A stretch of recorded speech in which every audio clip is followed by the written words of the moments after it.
This is the Bizarre Bizarre Show featuring Luther, Yo Man What's Poppin', and the technical backhand, Nakit. Oh my god, you put me on the spotlight like that. Oh my god, this is so much embarrassing. You're tuning to the Bizarre Bizarre Show. Hey, Bizarre. I don't want to be at the technical backhand. Everybody's calling me technical issue. As I walk, everybody's calling me technical issue. I want to be part of the show. Well, let me do my introduction and then we'll begin. This is 20th of December, 2021. Today we're going to be talking about a great film. Wait a second. What do you know about films, Nakit? You can ask the question, what do I don't know about films? I know everything about films. Okay, you'll be stuck at the technical backhand for 10 episodes. Then we will see if you know anything about films, Nakit. Do we have a deal? Okay, whatever you say, boss, whatever you say. Hit it. Well, today's episode is about a movie called Mind Games. And it's a thriller. It talks about a young psychologist, female, very gorgeous lady, I must say. And the movie starts at the beginning with the RV hovering around. And this young psychologist came from the field and trying with soldiers who suffer from PTSD, or as they call in the 90s, or, well, a century ago, they called shell shock. And, she was trying to help those wounded soldiers psychologically, been on warfare, and tried to muster up her courage to do the best she can. She had a natural life, wonderful life, and she had a friend on the internet, and she was talking to her, and this friend brought up the idea of a baby. Then all hell broke loose because this girl actually lost her baby. She had a miscarriage. So, it was a normal day. And one morning, she opened up the door, and there she found somebody who were, really scary, very bold, hairy guy. And he grabbed her, and he put her in the RV. That's what the movie is saying. Now, remember, this is Mind Games.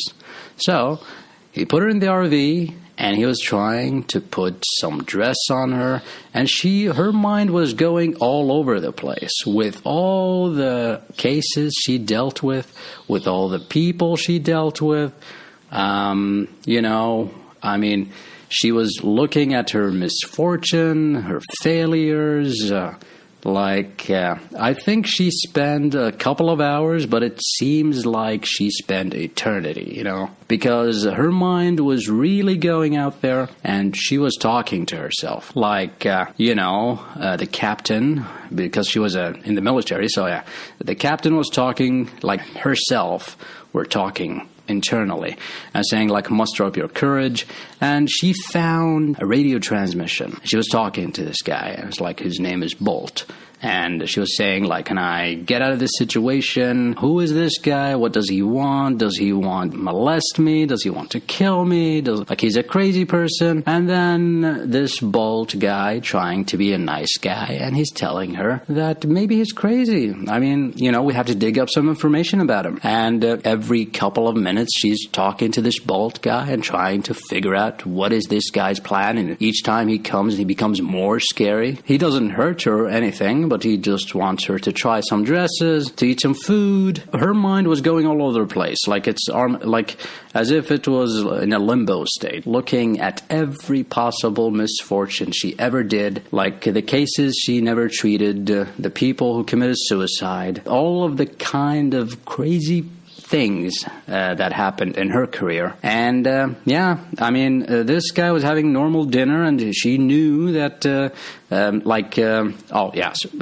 going back to Bolt again. Bolt said that this guy went abroad. He was a military guy, special forces. And then he came back. He found out that his wife and his daughter, his son, was killed. And he always wanted to name her Cassandra. Now, Cassandra is the name of his wife. That's what Bolt said. So she was playing along, being the psychologist that she is. She was playing along this game and trying to muster up her courage to, like, give him the best Cassandra, act. She said, why don't we go out and, I don't know, find a son or find a daughter. He said we never went out, like me and Cassandra never went out. And he was like playing a really big game with her, saying that I'm not crazy, I know they were both dead, so don't play with me, and I'm in charge. And she wanted to get some fresh air. He said, like, eat the food or I'm going to do something really crazy, to you in a sexual way. Anyway, but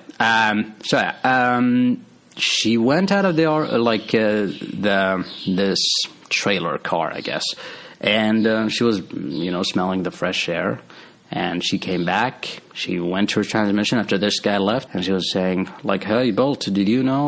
And she was trying to say that there is this smell of roses, there is plane hovering up, all these kind of, So anyway, another guy from the same transmission, but he was not Bolt, he was saying, okay, we found you, and we know where you are exactly. You're in a field, an abandoned field, and we know exactly where you are. We're not going to help. We're not going to help you. We're not going to call the cops. She went frantic, and then he said something really crazy. He said to her, "Dead.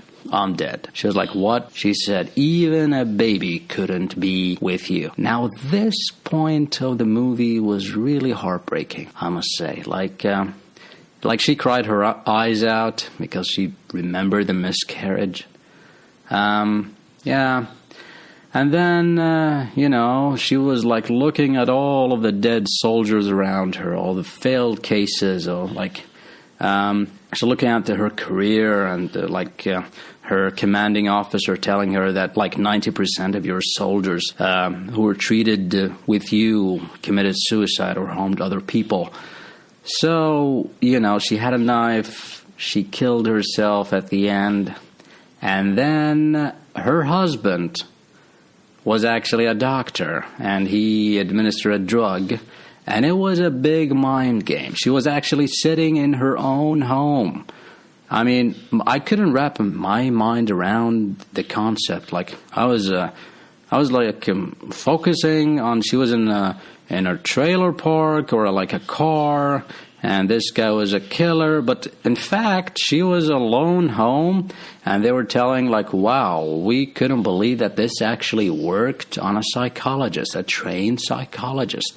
It was a drug, her so-called boyfriend, wannabe husband, administered to her, and was trying, and they were all watching this on the CCTV cameras, watching every movement, everything she did, and she was everything, she was going frantic and everything. She never left the home. Nobody kidnapped her. It was just a mind game with this drug, and this drug really altered the mind, and it was a crazy ending, I must say, because my mind was struck. I mean, I was scratching my head. How did this happen, Thank you so much for tuning in. And this is Mind Games. Music Quiz are live, I guess. See you in the next one.